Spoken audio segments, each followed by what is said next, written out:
बिस्मिल्लाहिर्रहमानिर्रहीम। प्यारे बच्चों, अस्सलाम वालेकुम।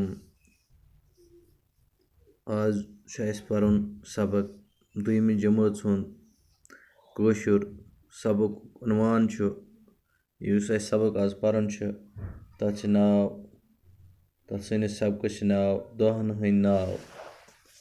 गोब्रो तुम वुचु पेज नंबर 28 पे लिखित दोहन हंद नाव, यानी यम तो दो हफ्तस मज 7 दो आसान तिहंद नाव आज अस परन तो लेखन हेचिन। सुनो गोब्रो तुम वुचु दोहन हंद नाव पेट कन लिखित सबकस नाव दोहन हंद नाव। 7 दोहन हुंद अख हफ्त, यानी 7 दो हफ्तस मज आसान। यु तुम जानन छु हफ्तस मज 7 दो, प्रथ दोहस पनुन पनुन नाव। यिथ पट इंसानन पन पन नाव, तिथे पट हफ्तन तो या रेतन तो पन पन नाव। कशरस मज तो पन नाव। यिथ पट अंग्रेजीस मज नाव Monday, Tuesday, Wednesday, Thursday, Friday, Saturday, Sunday. इथे पट कशर पट इमन नाव चंद्रवार, बुमवार, बुधवार, बृहस्पतिवार, जुम्मा, बटवार, आथवार। चंद्रवार आथवार पत,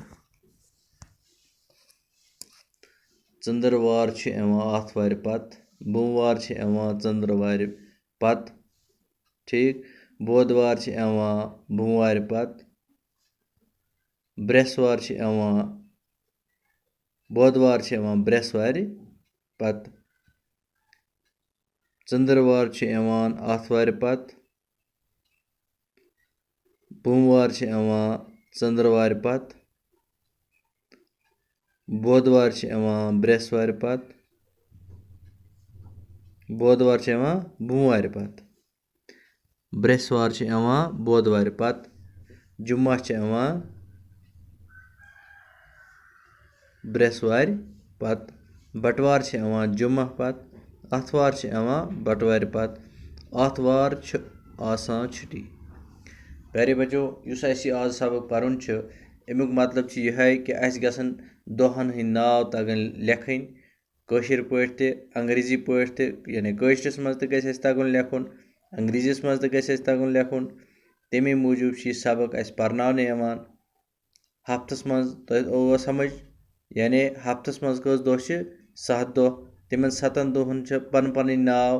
कशर पट ते नाव तिमन यिथ पट अंग्रेजीस मज नेम ऑफ द डेज वनान Monday, Tuesday, Wednesday, Thursday, Friday, Saturday. इथे पट कशरस मज इहंद नाव यिथ पट वनान एक तारक बुनत चंद्रवार, बुमवार, बुधवार, बृहस्पतिवार, जुम्मा, बटवार, आथवार। इथे पट यमई नाव अस याद करन, लेखन तो हेचिन। पत सवालात गोब्रो लिखित क्या यम सवाल लिखित। सवाल नंबर 1 लिखित जुम्मा ब्रोह कुस वार सवाल नंबर 2 बुधवार पत क्या हफ्त कन दोहन नाव लिखियो। तुह क्या आथवार दो स्कूल गछान। यम लफज लिखियो, यम लफज यम लिखियो तुह कापी पे पाने। हफ्त, पत, ब्रोह, दोहई, बुमवार, जुम्मा, बटवार। तो यम सवाल टाठो गोब्रो वुचु तुह सवाल क्या मशक जवाब लिखियो। सवाल नंबर 1 जुम्मा ब्रोह कुस वार अमुक जवाब जुम्मा ब्रोह बृहस्पतिवार। सवाल नंबर 2 बुधवार कम वार पत यानी बुधवार ब्रोह कुस वार बुधवार चंद्रवार पत, यानी चंद्रवार, बुमवार, बुधवार। यह वन बुधवार कम वार पत बुधवार कम वार पत यानी चंद्रवार पत बुधवार, बुधवार चंद्रवार पत। हफ्त कन दोहन हंद नाव वनियो। जवाब चंद्रवार, बुमवार, बुधवार, बृहस्पतिवार, जुम्मा, बटवार, आथवार। इथे पट Monday, Tuesday, Wednesday, Thursday, Friday, Saturday, Sunday.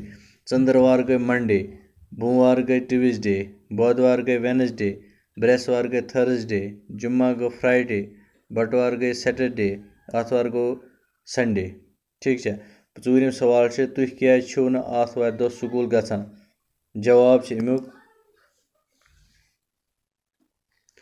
जवाब अमुक आथवार छुट्टी आसान, आथवार छुट्टी आसान। ठीक है।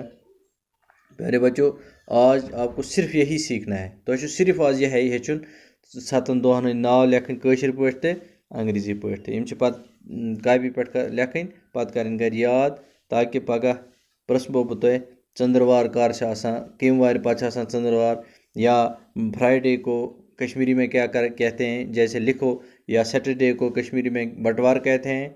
सुना? आप ज़्यादा पहाड़ी बच्चे हैं, इसलिए आपको उर्दू में समझाना चाहता हूँ कि मंडे को क्या कहते हैं हम? चंद्रवार। मंडे को कश्मीरी में चंद्रवार कहते हैं।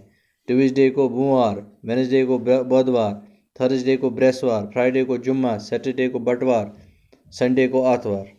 ठीक है। ये जो चंद्रवार, बुधवार, बुधवार, बृहस्पतिवार, जुम्मा, बटवार, आतवार, ये हफ्ते के दिनों के नाम है, लेकिन कश्मीरी ज़बान में। किसमें? क्योंकि हम इस वक्त कश्मीरी पढ़ते हैं, तो इसलिए आपको कश्मीरी ज़बान में आपको लिखने हैं ये चंद्रवार, बुधवार, बुधवार, बृहस्पतिवार, जुम्मा, बटवार, आतवार। ठीक है। आज इतना ही, बाकी वस्सलाम।